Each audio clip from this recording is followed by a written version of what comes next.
গল্পের নায়িকাতে আজ তার মনটা ভীষণ খারাপ। নতুন বাসায় এসেছে সবে মাত্র 4 দিন। এরই মাঝে তার বাবা যে হোক তার টিউশনি ঠিক করে দিয়েছে, তাও আবার তাদেরই কলেজেরই ম্যামের কাছে। আয়ু ম্যাম কলেজের সবচেয়ে রাগী আর শক্ত শিক্ষিকা। তার ক্লাসের ছাত্রীদের সব সময় কড়া রুলস ফলো করতে হয়। সৌভাগ্যক্রমে তের সেকশনে তিনি পড়েননি, তবে দুর্ভাগ্যক্রমে তের টিউশনি করাবেন তিনি। তের নিজের উপরে রাগ লাগছে এখন। ক্লাসে আরেকটু ভালো করে পড়লে কি এমন হতো? একটু ভালো করে পড়লে এখন তার ফিজিক্সে ফেল আসতো না, আর না তো পড়তে যেতে হতো আয়ু ম্যামের কাছে। অবশ্য এখানে আরও একটা ব্যাপার আছে। আয়ু ম্যামদের বাসা তাদেরই উপরতলায়। সেদিন সিঁড়িতে নাকি তের বাবার সাথে আয়ুর দেখা হয়। নানান কথায় তের বাবা আয়ুকে তের খারাপ ফলাফলের কথা জানান। তখনই তিনি বলেন তেকে এই সাবজেক্টটা তিনি দেখিয়ে দেবেন, আর কোনো টাকাও নেবেন না। এখানে তিনি কেবল ছাত্রী আর শিক্ষিকার সম্পর্ক দেখছেন না, এখানে প্রতিবেশীর আন্তরিকতারও একটি ব্যাপার আছে। আর প্রতিদিন পড়াতেও হবে না। ম্যাম বলেছেন এই মাস পুরোটা তিনি এখানে আছেন, অর্থাৎ তার বাবার বাড়িতে।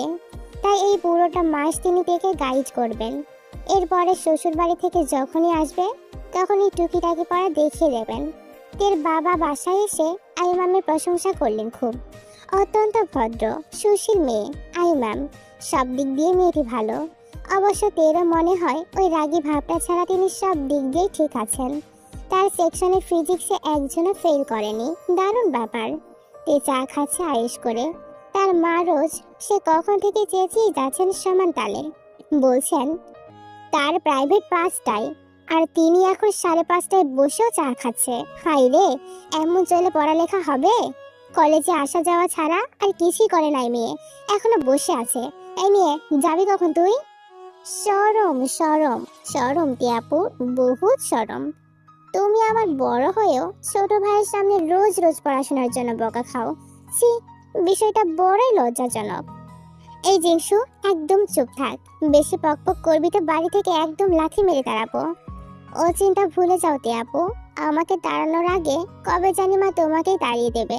ফেল তো করেই ফেলেছ, বিয়ে হতে বোধহয় আর দেরি নেই। একদমই না জিংসু, আমি মাত্র একটা কিশোরী মেয়ে। কে বিয়ে দিবে আমায়? হ্যাঁ, যাই হোক, যাচ্ছি আমি পড়তে। কাউকে আর বকবক করতে হবে না। টেবিল থেকে নতুন একটি খাতা, কলম আর বড় বড় অক্ষরে লেখা পদার্থবিজ্ঞান বইটা নিয়ে ছুটল উপরতলায়। মনটা এমনিতেই খারাপ। আয়ু ম্যামের ধমকানিতে হয়তো হবে আরো বেশি খারাপ। লিফটে চাপ দিল। তেরা 18 তলায় আর আয়ু ম্যামদের বাসা 19 তলায়। তে প্রথমে এসেছে এই ফ্লোরে। এর আগে সোজা লিফটে ছাদে গিয়েছে, তবু একবার। আর এখানে বাড়িওয়ালা ভাড়াটিয়া নেই, যার যার নিজস্ব কেনা ফ্ল্যাট। কেউ কেউ নিজের মতো ডিজাইন করে নিয়েছে। বাবার মুখে শুনেছে এই 19, 20, 21, 22, 23, 24 এইগুলো ডুপ্লেক্স।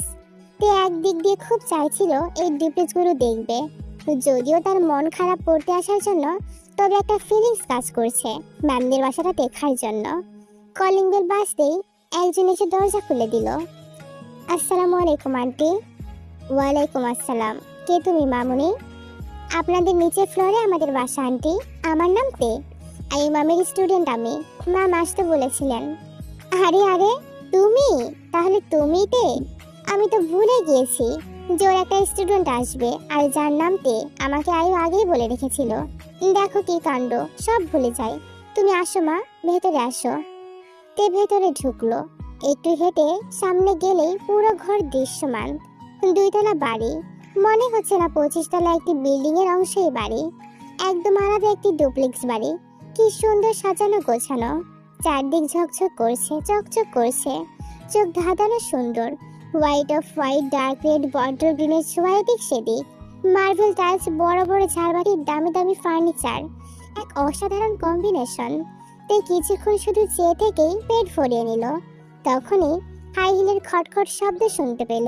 কেউ সিঁড়ি ভেঙে নামছে। তে তাকালো সেদিকে। এক অপরূপ সুন্দরী কন্যা নেমে আসছে। মার্জিত শাড়ি পরনে, তার চুল খোপা করে রাখা, হাতে থাকা ঘড়িতে চোখ বোলাচ্ছে বারবার।